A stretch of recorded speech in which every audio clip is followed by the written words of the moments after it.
Alright, so in this video we're going to be looking at the magnitude of vectors. Just as a quick little reminder, the magnitude means the length of the line.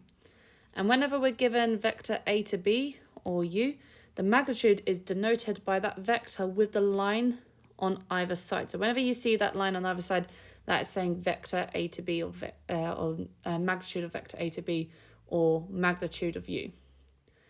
So I've got quite a few examples for us to take a look at, but what I've got first is more of a sort of introductory example to explain why we do what we do for magnitude and where it comes from. So to start off with, we're being asked to find the magnitude of vector x.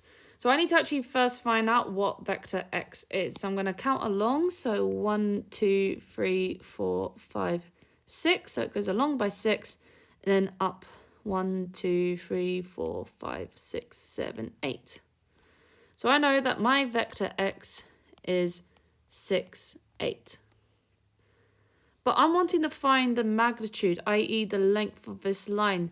But when I draw those dots in, it kind of looks like one of my right angled triangles. And then I've got to think, right, what do I use when I've got a right angled triangle and I know what two of the lengths are, but I'm wanting to find that last length? And it's my Pythagoras. I need to use Pythagoras here. So remember, opposite my right angle, that is going to be my c. So I'm going to do c squared equals a squared plus b squared. So that's going to be 6 squared plus 8 squared. So 36 plus the 64, which will come out as 100. And then c will be the square root of 100, which is just 10. So that means my vector, the magnitude of my vector x is 10. So we're essentially going to be applying Pythagoras, but we're going to slightly change up how we sort of talk about it in this context. One of the reasons why we do change it up, it does mean when we get to our 3D vectors, it's a little bit more straightforward on how to tackle it, as sometimes it can be a little bit confusing if you just think of it solely in this form. And so what we do is, in general,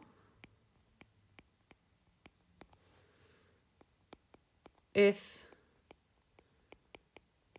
vector a to b, or that vector u, is equal to whatever our component vector is, so I'm just going to put PQ here. So in general, if we have this vector here, the magnitude can be found by doing the following. So the magnitude of a to b, or that magnitude of u, we put in a square root and we square each and every component within our vector and we add them together.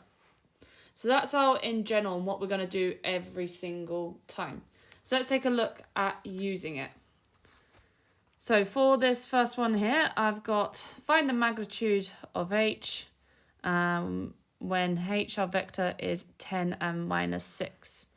So magnitude of h, I'm going to square each of the components and then I'll add them together and square root it. So that's going to come out as 100 plus negative 6 times negative 6. Double negative is always going to be a positive. So I'm looking for the square root of 136. Putting that in my calculator, that just comes out as 11.6619 and so forth. And if I was to round that to 2 decimal places, would just be 11.66. So let's take a look at this next one. I want to find the magnitude of t. So again, drawing on my square root sign, prepping to square each part of my component. And do make sure that you do put brackets around solely the negative number. Don't include the square inside that bracket. And it does help out a bit, especially when you do sometimes get the 3D ones in the calculator paper, and people often make mistakes when squaring negative numbers. It must always come out as a positive here. So I've got 49 plus the 4, and that's going to come out as the square root of 53. So putting that into my calculator, and that comes out as 7.2801 and so forth. And if I was to round that, that would just be 7.28. So last example here. So I've got given that vector A equals 3, 5 and vector B equals minus 10, 2. Calculate the magnitude of A plus B. So what I need to actually do first, I need to figure out what A plus B is. So that's going to be the 3, 5 plus that minus 10, 2. And so that's just going to come out as 3 plus minus 10, that's going to be minus 7. 5 plus 2, that's going to come out as 8. So then worrying about my magnitude of vector A plus B, squaring all of them and adding them together. So that's going to be 49 plus 64. And so that's going to be root, and that'll be 113. And so the square root of 113 comes out as 10.6301 and so forth. And rounding that to 2 decimal places would just be 10.63. So that's how to tackle the magnitude. So essentially, square all the numbers, add them together, then square root. If you have any questions, let me know, but otherwise, good luck with the work.